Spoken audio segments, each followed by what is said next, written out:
വിദ്യാഭ്യാസ മേഖലയിൽ ഒരു സമ്പൂർണ്ണ പരാജയമാണെന്ന് നമ്മൾ മനസ്സിലാക്കി കഴിഞ്ഞു. അടുത്തൊരു കായിക രംഗത്തിലേക്ക് നമ്മൾ വരാം. നമ്മൾ പഞ്ചായത്തിന്റെ അടിസ്ഥാനത്തിൽ സംസാരിക്കുക. നമുക്കറിയാം, നമ്മുടെ പള്ളഞ്ചിയിലുള്ള വോളിബോൾ പ്ലേയേഴ്സ്, നമ്മളെല്ലാവരും പലപ്പോഴും പള്ളഞ്ചി കാട്ടിപ്പാറ ഭാഗത്തുള്ള വോളിബോൾ പ്ലേയേഴ്സിന്റെ അവരുടെ ആ ഒരു ജ്വാല പള്ളഞ്ചിന്റെ ഒരു വോളിബോൾ കളി നമ്മൾ കണ്ടിട്ടുള്ളതാണ്. അമേസിങ്, അത്ര മാത്രം അടിപൊളിയായിട്ട് വോളിബോൾ കളിക്കുന്ന ടീം അല്ലെങ്കിൽ കുട്ടികൾ യൂത്ത് ഉള്ളത് നമ്മുടെ പഞ്ചായത്തിന്റെ ജ്വാല പള്ളഞ്ചിയിലാണ്. അപ്പൊ അത്രയ്ക്ക് നമ്മൾ അവരുടെ കളികൾ നോക്കി നിന്ന് പോകും. പക്ഷെ അവർക്ക് എത്രമാത്രം മുമ്പിലോട്ട് വന്നിട്ടുണ്ട്. ഒരുപക്ഷെ നമ്മുടെ സംസ്ഥാനത്തിനും ജില്ലയ്ക്കും രാജ്യത്തിനും വേണ്ടി മെഡലുകൾ കൊണ്ടുവരാൻ ഒരു കപ്പാസിറ്റി ഉള്ള വോളിബോൾ പ്ലേയേഴ്സ് ആണ് നമ്മുടെ പഞ്ചായത്തിലെ പള്ളഞ്ചിയിലൊക്കെ ഉള്ളത്. അതിൽ എത്ര പേരെ നമുക്ക് മുമ്പോട്ട് കൊണ്ടുവരാൻ സാധിച്ചു, എത്ര പേരെ ഡെവലപ്പ് ചെയ്തെടുക്കാൻ സാധിച്ചു. കായിക മേഖലയിൽ എവിടെ എന്ത് സംഭാവനകൾ നമുക്ക് നൽകാൻ സാധിച്ചു.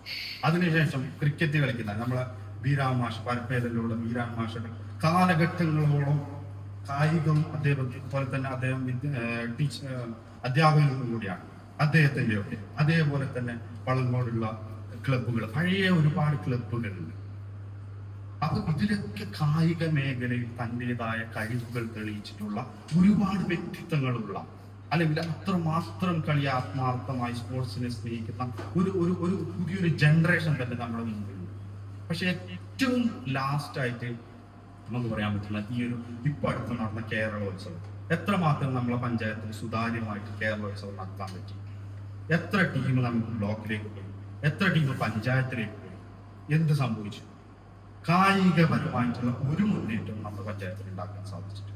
അപ്പൊ ഇവരുടെയൊക്കെ ഏജ് കഴിഞ്ഞതിനു ശേഷം ഒരാളുടെ അവസരങ്ങൾ പോലും തച്ചുടക്കപ്പെട്ടു പോയ ഒരു ഗവേണൻസ് ആണ് നമ്മുടെ മുമ്പിൽ ഉണ്ടായത് എന്നുള്ളത് ഒരു യാഥാർത്ഥ്യമാണ്. പക്ഷെ ഇത് തുറന്ന് പറയുമ്പോഴാണ് നമ്മുടെ വികാരങ്ങൾ, അത് പറയുമ്പോൾ പ്രതിപക്ഷമാണ്. ഒരിക്കലും പ്രതിപക്ഷമല്ല, ജനപക്ഷമായിട്ടാണ് നമ്മൾ സംസാരിക്കുന്നത്. ഇവിടുത്തെ സാധാരണക്കാരുടെ വിഷമങ്ങളാണ് പറയുന്നത്. അതേപോലെ നമ്മുടെ പഞ്ചായത്തിൽ നല്ലൊരു കുട്ടികൾക്ക് അത്ലറ്റ് വളരാൻ വേണ്ടിയിട്ട് കുട്ടികളുടെ സ്പോർട്സ് അക്കാഡമികൾ, അത്ര വലിയ വലിയ സംഭവങ്ങളൊന്നും വേണ്ട. പക്ഷെ കുട്ടികൾക്ക് ഒന്ന് ഓടാൻ വേണ്ടിയിട്ട് ഒരു ട്രാക്കിൽ കൂടെ ഓടാൻ പറ്റുന്ന ഒരു ട്രാക്ക് പഞ്ചായത്തിന്റെ അകത്തുണ്ട്.